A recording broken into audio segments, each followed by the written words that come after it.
What I'm here to talk with you folks today about is the transportation industry in general. Now, how many people here has been to a job interview? All right. How many people here has been to multiple job interviews? Who here has gone to a job interview for a job that you really, really wanted and you just hoped that you were going to get? How many people did not get that job? All right. It's frustrating, isn't it? The whole time that you're, trying to find that job that's going to be a good fit for you, you finally find that company, you submit your resumes, you make the phone calls, you harass them, you nag them, you finally get the interview, you go in there and you're just selling yourself to this employer, trying to explain to them why they need to hire you, what you're going to bring to that company.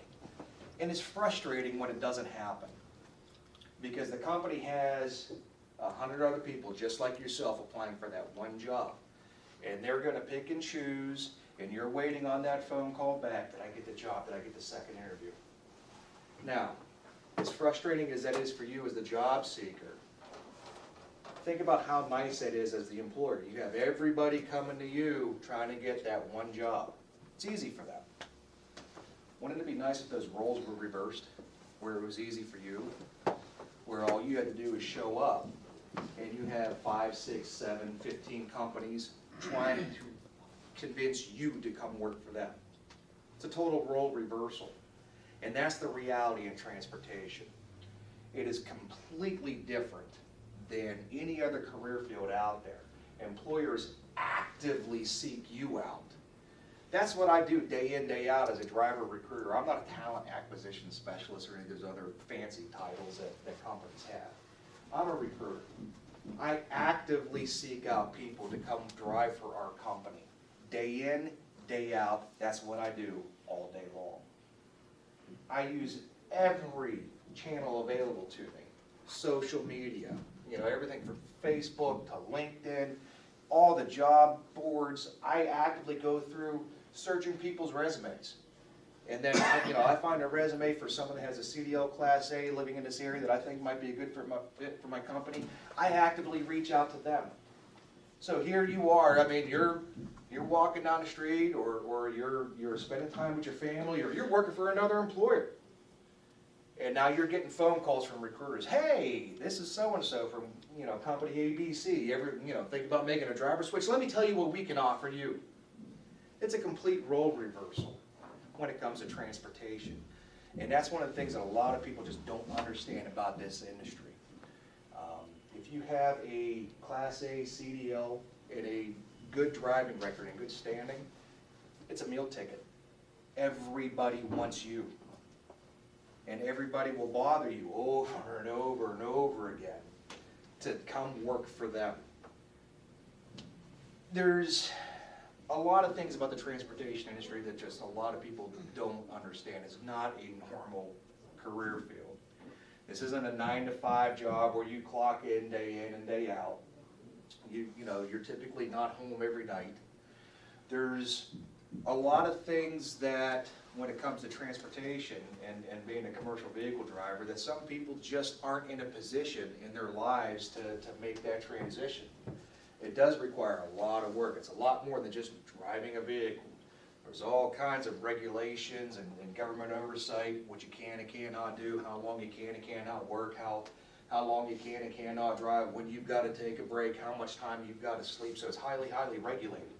But that's because you're driving a very large vehicle on the public roadways.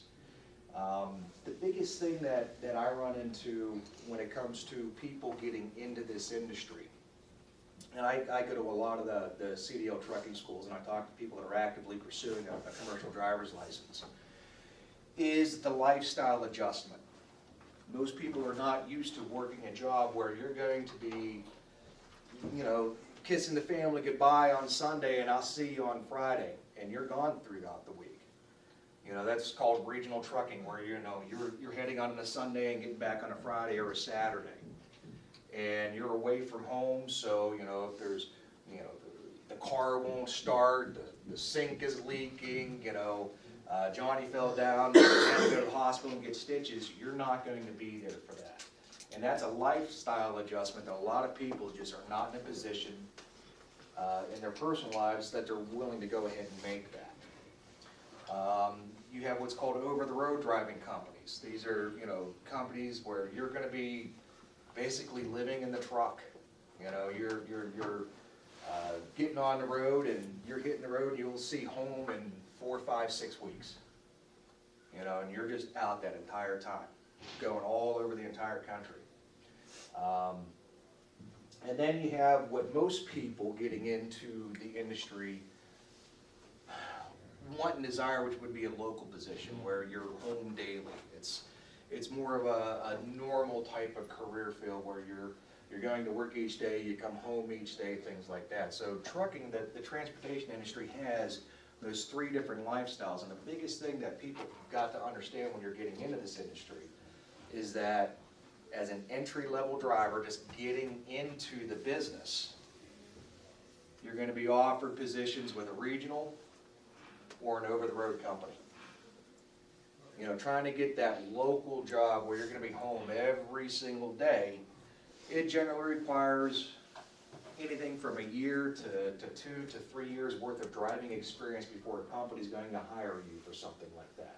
So that's one of the things that people have got to understand when it comes to getting into this industry and thinking, hey, you know what, I'm going to go be a CMV operator. I'm going to go drive a truck for a living. And they think that they're just going to get that, I'm going to be home every single day, and that's not the case. So that's one of the things that people really have got to understand before they start pursuing a commercial driver's license and looking at a career as a professional driver. It can be tough. Not everybody can adjust to that lifestyle. But if you're in that position where you can, I'm telling you right now, this is a meal ticket. If you bought it, a truck bought it or brought it. All right, now think about that. Every single thing you own, everything you have ever bought in your entire life has been on a truck. You want to talk about career field stability? The day that this country does not need truck drivers, we've got a lot bigger problems on our hands. We're talking full-blown zombie apocalypse at that point, right? Think about it. If all the trucks decided, hey, you know what, today we're not going to drive, this country would come to a screeching halt immediately. That is how important the transportation industry is to our society. That's what you call job security. You will never, as long as you take care of your license and you don't have the accidents, you don't have the tickets, you will never be in a position where I can't find a job. Never. That's something that most people go throughout their entire lives never having a clue about what that feels like, that job security. If you have a Class A CDL, license in good standing, you could quit your job today, make one phone call, and be working somewhere else tomorrow. You can have same-day offers. That's how in demand this industry is when it comes to truck drivers. It's hard work. It's a lifestyle adjustment. Like I said, most people don't understand what it means to be away from home, to be away from the family and things like that. For me, it was a very easy transition. I was in the military for 12 years. So, for me, wherever I laid down that night, that was home. That's just the lifestyle that we lived in the military. So getting into transportation, where, I was gone during the week and home on the weekends, I was like, what, I get to come home every week? Really? I thought that was great. So it was a natural transition for someone like myself.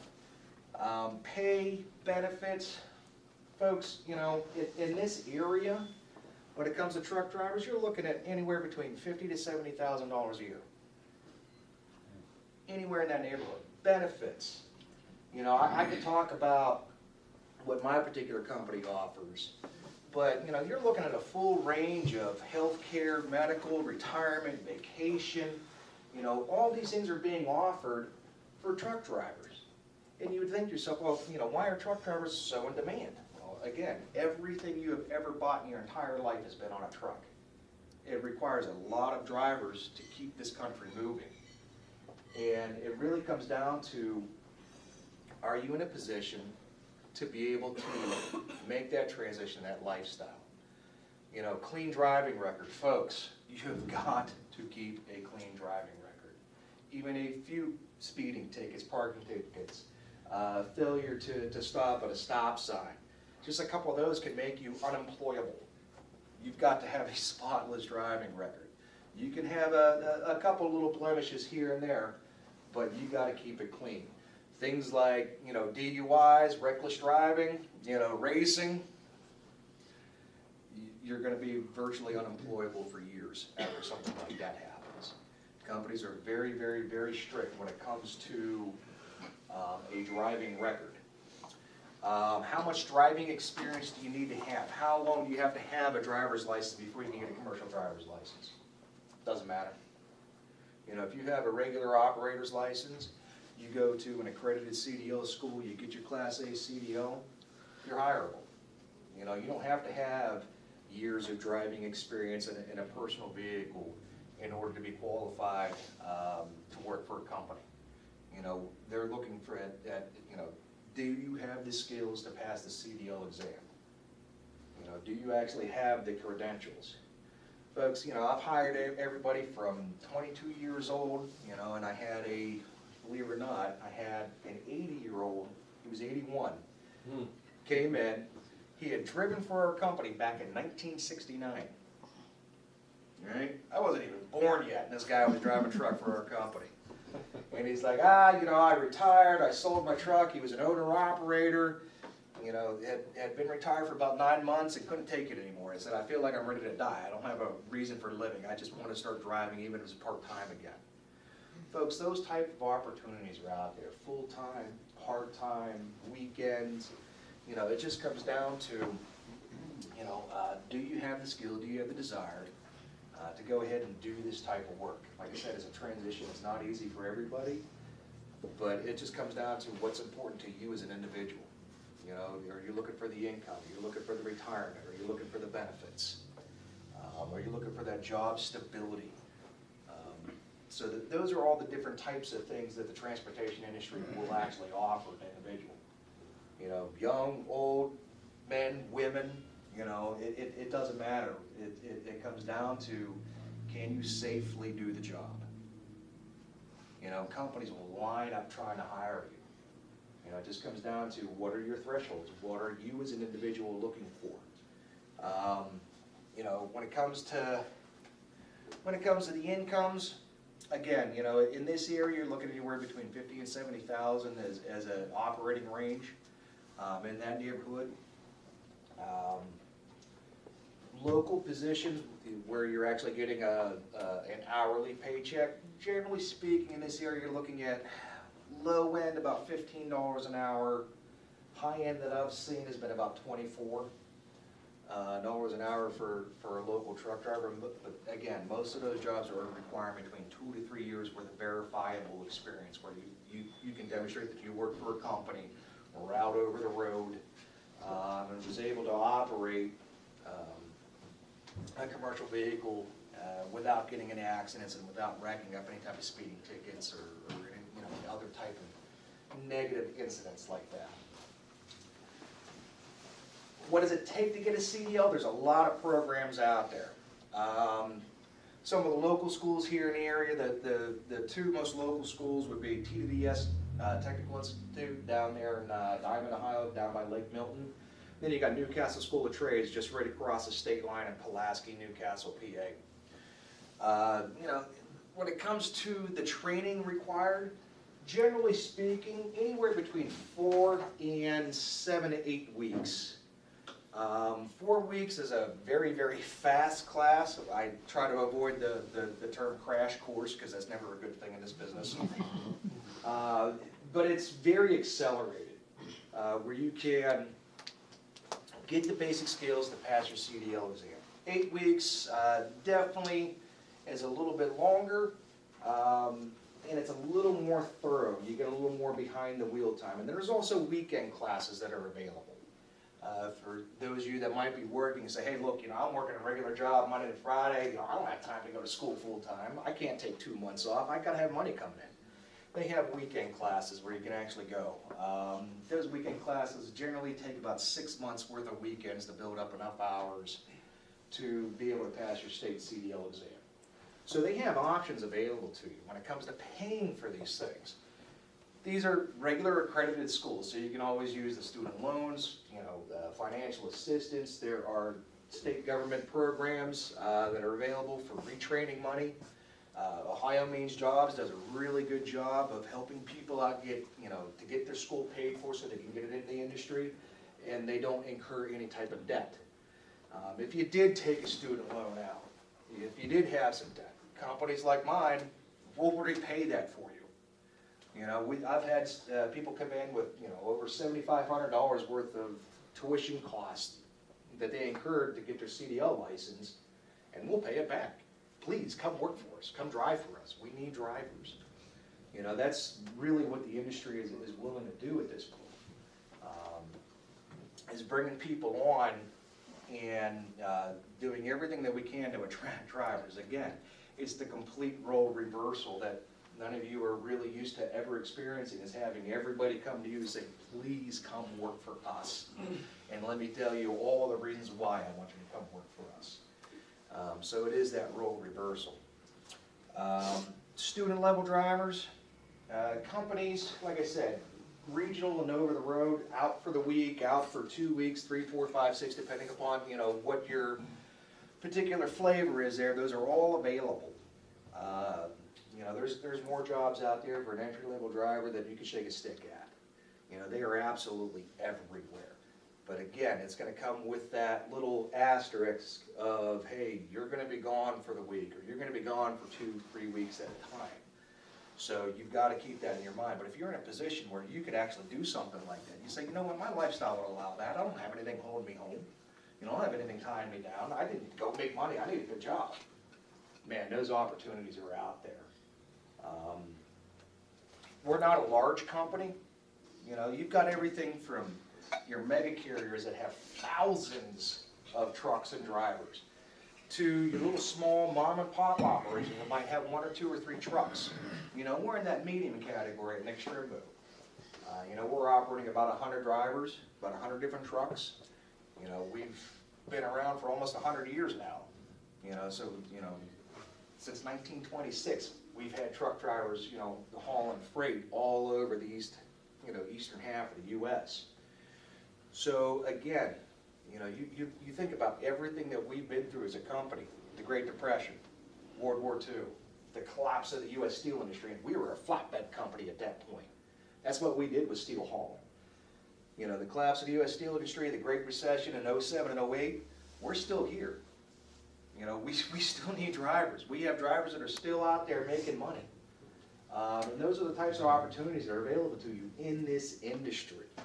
It just comes down to, are you in a position of saying, hey, my driving record's okay, I'm going to be able to be insured by a company. Am I in a position where I can leave home for a week at a time or 2 weeks at a time and adjust to this type of lifestyle? But if you're in that type of position, this is a great industry to get into. When it comes to the amenities in the trucks, these are not your grandfather's trucks anymore. These things are nice.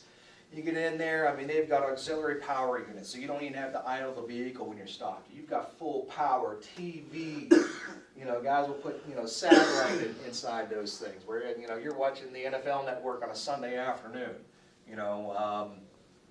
Microwaves, refrigerators. They have all those amenities inside these trucks now, so they are very comfortable. You're not living on the road like an old school truck driver used to. There used to be a rough lifestyle. Now these trucks have, all the comforts that you would need, all the nice little things that you, would need on the road just to make life bearable. So that you can go spend a week or 2 on the road, and it's just, it's a trip. As opposed to, quote, work. So it is nice in that aspect as well with the modern equipment. So when it comes to the industry, like I said, there's a lot of those different options. Everything from the mega carriers to the small carriers. The income is definitely there. You've got a wide range of home time available. But just understand that being a truck driver, it's not like just driving your car. There's a lot of planning that goes into it. There's a lot of purposeful thought that goes into planning your trip, planning your clock. Because like I said, you're only allowed to drive so many hours a day. You're only allowed to drive so many hours a week. You've got places to be and times to be there, so you've got to plan your trips out, when you're gonna be making your stops, where you're gonna be getting fuel, where you're gonna stop for a shower, where are you gonna spending, you know, where you're gonna be parking overnight. And these are all things that come in consideration, so it's not just like, hey, let's go down to DC this weekend and you just hop in the car and go. There's a lot more thought that goes into it, so, you know, that's one of the reasons why we call it professional drivers. You know, you've got a high degree of skill to be able to maneuver these large vehicles. You have to be able to drive safely. Everybody else out there on the road with what we call four-wheelers in the little cars, they're out there trying to kill themselves because there's no other reason for them to drive the way that they do. These large vehicles, they do not stop. They are quite big. They've got a lot of mass. You're talking about 80,000 pounds. You know, that thing does not stop on a dime. It doesn't maneuver like a car. It takes a lot of active driving, so you're not just bebopping down the road with your mind wandering, thinking about what you're going to be having for dinner. You know, so it is a job. It is work to drive these vehicles. But if it sounds like something that's, you know, a possibility for you, this is a great industry to get in. Like I said, folks, you know, as long as you take care of your license, you'll always have a job opportunity, a job offer. Everybody wants you to come work for them, and they will actively pursue you. Like I said, I contact people all the time right out of the blue. You know, they've never heard of me. They didn't put an application where I'm at, but I see that they have a Class A CDL. I get their contact information. I'll do a little bit of cyber stalking if need be. You know, I'll cross-reference someone's resume with an email address. Next thing you know, I found their LinkedIn account. I found their Facebook account. I will blow their stuff up. They'll get an email from me. They'll get, you know, free private messages. If I can track down their phone number, I'll call their phone number. You know, if someone's driving for another company and I see that they're engaged to somebody on Facebook, I'll look up their fiance and I'll message them. Hey, have them call me. I got a job opportunity. That's what I have to do every single day to find drivers. Now think about you being a driver with that Class A CDL, how nice that must be to have everybody want you. Totally different. Totally different. But like I said, it's a lifestyle. It's not for everybody. So it really comes down to, you know, your personal situation, if it's something that you think that you could get into and deal with and tolerate. I know I'm supposed to go about 45 minutes, but let me ask you guys, what all questions you folks have? I know there's got to be some questions. All right. My wife's a truck driver. Well, was a truck driver. She worked for Falcon. Things didn't work out there. Now, I can't drive truck because I have diabetes. And I'm going to, after I'm done here, I'm going to go get my diesel tech certification. Mm-hmm. So with do you guys have a diesel tech program where you work? Most trucking companies are going to have some sort of maintenance contract. Our maintenance is all contracted through a company named Ryder, you know, real big company. But whether it's an in-house maintenance program or a maintenance contracted program like what we have, there's a lot of demand just for the diesel technicians in association with trucking. So while we don't actively hire for any of the maintenance positions, a lot of companies do because they're doing their own in-house maintenance. So there's a lot of opportunities tied to the transportation industry just through the diesel technology. You said around the eastern United States, y'all don't go west or nothing like that? My particular company, we were operating the eastern half of the U.S. with the freight that we're moving. We'd have a flatbed division and then a refrigerated grocery division. About 70-75% of our freight is hitting the East Coast and the Northeast, everything from Baltimore, D.C., all the way up into Maine. And about 25-30% is going down south and into the Midwest. But, you know, like I said, we're a regional company, so, you know, our freight is designed that we're servicing our local customers, taking their product and pushing it outbound at the beginning of every week. And that just means we've got to get our drivers back at the end of the week so they can get reloaded and do it all again the following week. Not every company has a business model set up like that. You know, you start talking about your major carriers that do the coast-to-coast stuff. Yeah, they go absolutely everywhere. Generally speaking, most of those are not a home weekly. Most of those are every other week to, you know, 6 weeks. It just depends upon the carrier and what type of account you're getting on. So you've got the full spectrum out there. One of the most difficult things you guys face when it comes to getting into this industry and choosing a carrier is finding that good fit for you. I talk about that a lot about guys that apply with us. We're very selective in our hiring process, just making sure that people are going to be okay with what we do as a company. Because there's something that's called driver turnover in the industry. Driver turnover is, what percentage of the drivers do you have that end up leaving your company? And, companies, we track this stuff on an annual basis, seeing what our yearly driver turnover is, because that gives me an idea of how many people we've got to recruit to replace everybody that leaves. What's bad for companies is great for the drivers when it comes to this business, because driver turnover, when companies have driver turnover, that means that there's a lot of opportunities for drivers to go elsewhere. So they talk about it being a driver's market. A lot of your large carriers, their driver turnover is 90, 95, 100%. Some of the carriers have 105, 110% turnover. Now think about that. That means in order to keep 100 trucks on the road, you have to hire 110 drivers every single year. That's a lot of people leaving that company, all right? That's an indication of several different things, but generally speaking, when companies have high turnover rates, it's because their driver satisfaction is a little bit low. And drivers say, hey, you know what, I don't need to put up with this, I could go somewhere else and be treated better or get paid better, something along those lines. Our driver turnover at Strimbu is very, very low. Like I said, competitor companies are 95, 100%. Ours is at 25. I've got a lot of 20, 25, and 30-year drivers that have been here. My most tenured driver's been here continuously since October of 1980. How many of you weren't even born yet? Right? Yeah. So we're a very, very stable company in that aspect.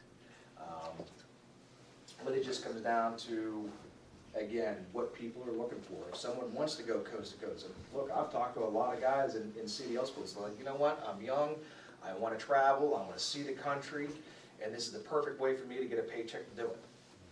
All right, well, I'm not the good fit for you. I mean, you want to go with a carrier that's going to go coast to coast. Just understand that it's not like being a tourist where you're sightseeing. I mean, you've got places to be and times to be there, so you get to see everything, but you get to see through the windshield. Not a lot of time to stop and smell the roses along the way. But, you do get to see those things that are out there. What other questions? I actually have another one. Yeah. Now, with you guys, are you guys a contract company? Do you have, because I know when my wife worked for Falcon, she got hired out of TDDS, and TDDS only works with non-contract companies, and when she got hired in there, they were a contract company. So she had to stay there for 120 days, and if she didn't, she has to pay a $1,000 fine. No. Okay, that's what I wanted to know, because what happened was, when she was working there, she had her district manager got her in trouble and got her fired. So now she has to pay that $1,000 in order to pay the company off. This was for training fees while she was, and that's what I think it's a joke. But, and I mean, in my family, my whole family's been truckers. So, I kind of know my way around. Right, you're familiar with some of the, like I said, she was telling me this, and I'm like, that's a joke. So there's such a wide diversity of companies out there. Everybody has their own little niches and their own little opportunities.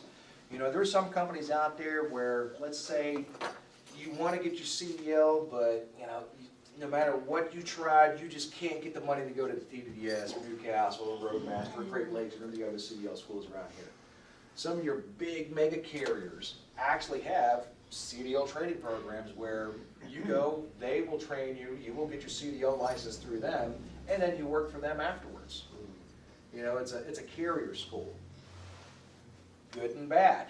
It's good if you've got no other way to get a CDL, and hey, you got your CDL, and then you're going to work for them, and then those are contract carriers because they did invest a lot of time and money into getting your CDL license. You've got to work for them for 6, 9, 12 months afterwards. and you're under a contract where you're gonna work for them, they're gonna recuperate their training costs that they invested in you.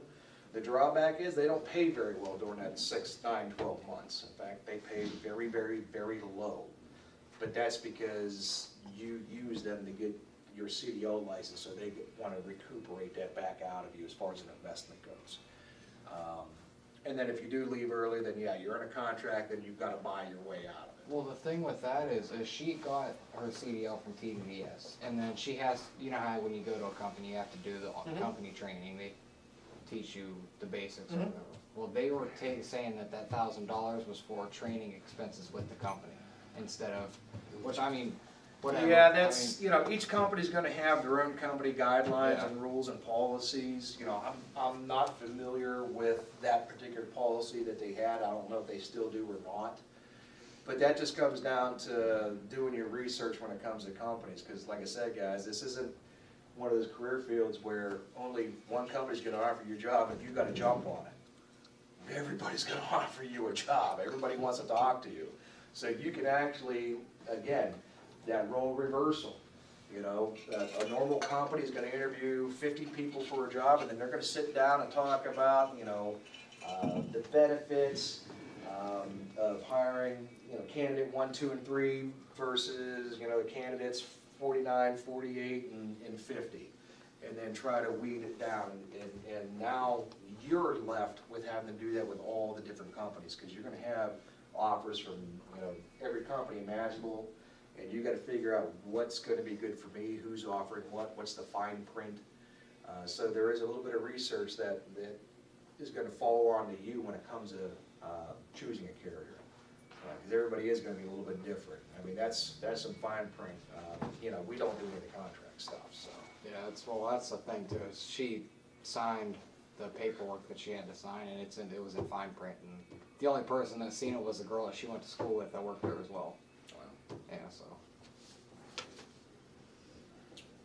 Anything else? I say, I remember, my uncle and them drove trucks a lot, but they just drove constantly. I heard it's like a recommendation for them to pull over and get a certain amount of sleep now. Actually, now it's not a recommendation, it's a straight regulation. We have what's called hours of service.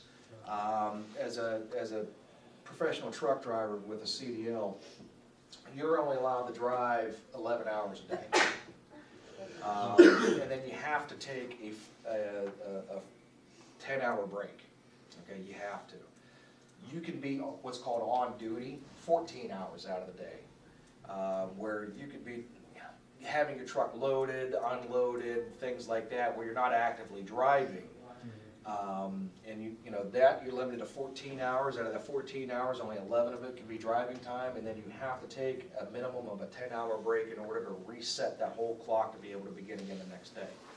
So it is highly regulated when it comes to the amount of time off that you have to have between driving and work and stuff like that.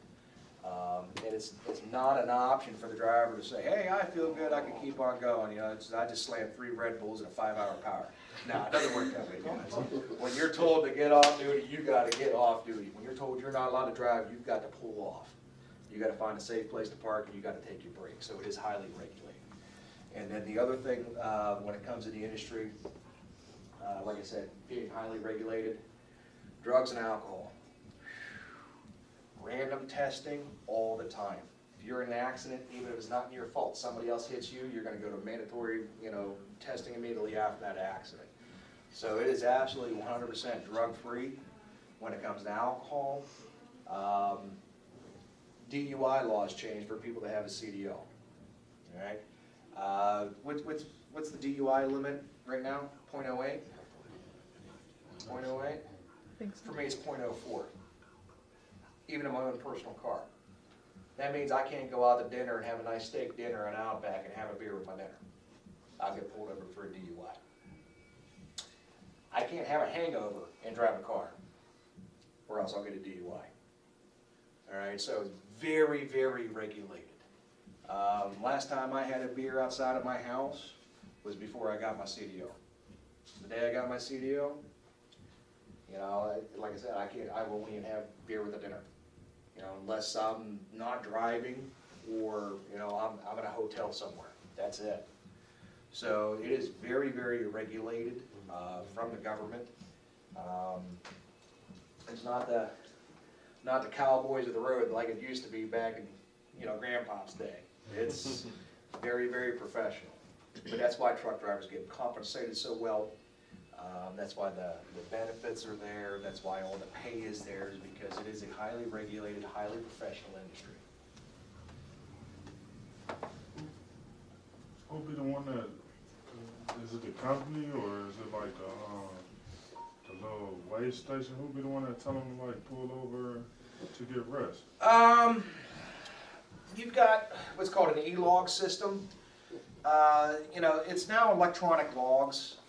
You've got to keep a log of your on-duty time, your off-duty time, the time you're in your sleeper berth, the time that you're actually driving. We used to maintain all that stuff on paper. Now there's a computer system that's tied into the truck's computer that does all of that for you. And it's all integrated with the company and DOT. All right, so Department of Transportation, weigh stations, regular police officers, you know, they pull you over, and that's another thing. You can be randomly pulled over, you know, by any type of police authority, you know, Department of Transportation, for an inspection at any time, you know, while you're operating a CMV. So you're driving down the road, you're doing absolutely nothing wrong. Next thing you know, you got whoop whoop right behind you, and you're pulling over, and you're getting everything out for them, because they're going to check either, you know, just your logs, you know, license, registration, insurance type of stuff. You know, they might just come in and check logs, do a walk around in the truck to see if everything's in good operating order, or they'll do what's called a level 1, you know, where they're going to go through your truck and trailer and equipment with a fine-tooth comb, checking for any type of mechanical deficiency. So again, guys, this is not just fly by night, hop in the car and go for, you know, a road trip down to the Outer Banks. You know, this is very, very, very. So when it comes to the hours of service, drivers are planning their clocks. They're making sure that they've got enough drive time and on-duty time to make it from point A to point B without going, quote, into violation. If you do go into violation, overdrive your hours, or you don't take a long enough a break, that computer system will tell. That computer system is going to tell the company, in which case you're going to have the company safety officer or your dispatcher give you a call saying, hey, what's going on, why do you violate? And, you know, it's also going to tell any DOT officer that comes up and does an inspection. They pull that up, they see that you're in violation, they'll put you out of service, which means you're going to get stuck there for, you know, your 10-hour break and have to shut down and go like this, waiting for that 10 hours to expire. So it is very, very regulated. That's the one thing, is that as a driver these days, you don't have to worry about being told to go make it happen and violate the regulations and the law to make it happen. You know, so there's none of that that goes on anymore. That was the whole point of the electronic logbooks, is to make sure that drivers weren't fudging the paper logs, making it look like they were doing it the right way, in which case, you know, they were actually operating illegally.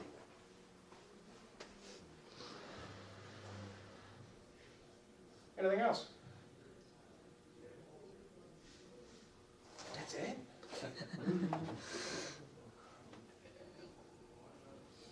The schools around here, for application's sake, what does it take to, do you know how to apply for those schools, or? You know, the first step would be, you know, just getting in touch with, like I said, the two local schools would be TTS Tech or Newcastle School of Trades. But there's other schools in the area that might be a little bit further out, depending upon where you guys live. But if you're a local, those are the two closest major schools here. It would just be reaching out to them, finding out what their requirements are.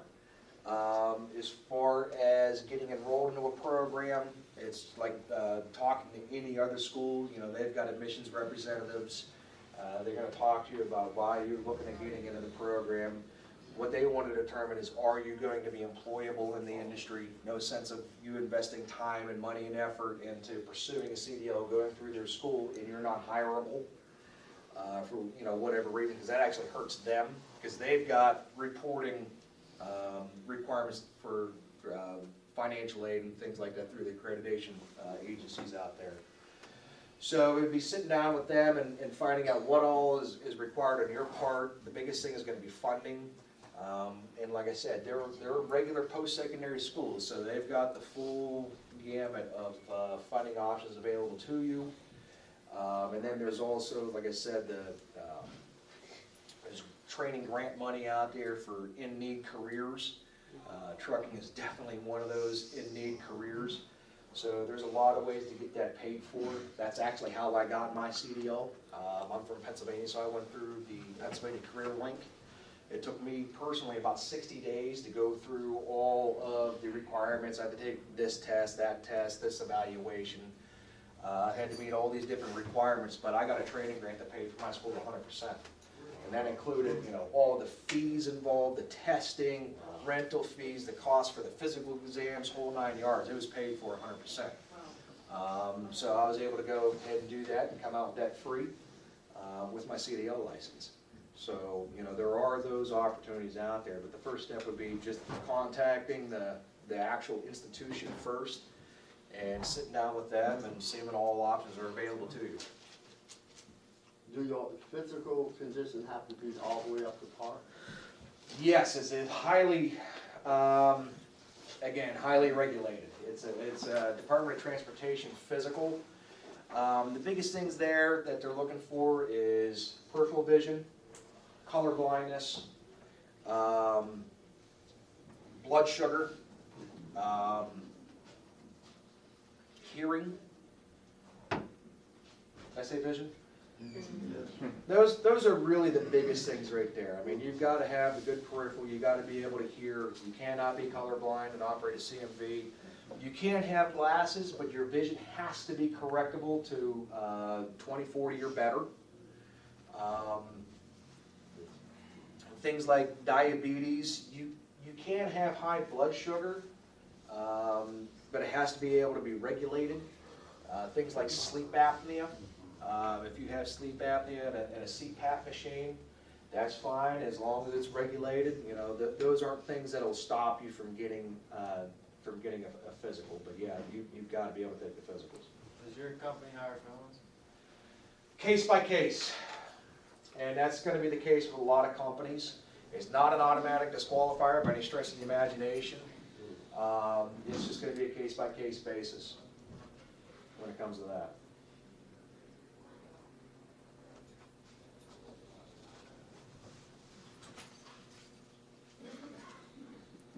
Anything else? You guys got some good questions. I see some wheels turning, thinking, maybe, guys, I'm telling you, if you even think it's a possibility, what do you got to lose by looking into it? Right. You might be really seriously pleasantly surprised. Like I said, it's a totally different type of opportunity where you're literally in the driving seat. Pardon the bad pun there, but it's true. When it comes to employment, all the opportunities are out there. You just got to have those realistic expectations. If you think, hey, I'm 23 and I got my CDL license, I'm going to go get a job making $24 an hour, I want to be home every night right out of school. Yeah, that's not going to happen. All right, I'll be the first one to tell you that. Anybody that tells you otherwise, they're blowing smoke somewhere. All right, those opportunities are out there, but you've got to be in the industry for a little while. Like I said, year, 2, 3 years, so that verifiable experience in order to qualify for those type of opportunities. But they're there. They are there. Do you guys have a dog policy? Our company, yes.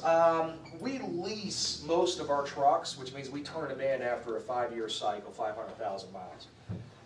Trying to turn in a truck that's had a pet in it is virtually impossible without incurring a lot of costs. So typically, we don't allow any pets inside of our vehicles unless it is a service animal, like along the Americans with Disabilities Act. Well, that's what my wife's dog, her Pomeranian, she's a service dog for depression and anxiety. Pomeranians are actually dogs. I always thought those things were sort of like a cat hybrid. That big, all teeth and fur. But yeah, But yes, ADA, absolutely. Okay. Absolutely. I mean, we've got to have the paperwork, this, that, and the other, but yes. Right. Yeah. Well, that's because that's what they did at Falcon too, you're not supposed to have a dog unless it's a service animal, and it can only be after 6 months you can take one with you. Yeah, ours doesn't even, it doesn't even have that 6 month, No. identifier on it. It's just, it's gotta be registered service animal, we've gotta register all the paperwork. Okay. We hire a lot of veterans, so that's a pretty common thing with PTSD. I mean, I'm a veteran myself, you know, and I think last count, almost 25% of our drivers were veterans. Yep. So it's getting to be a little more common. Of course, I'm sure that they could probably, you know, I'm not an HR guy, so, you know, I don't know all the particulars, but I'm sure that there's some sort of exotic whatever qualifier when it comes to that, but yeah, your Pomeranian would be fine.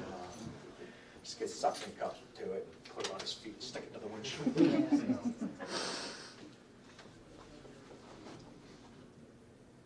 Anything else?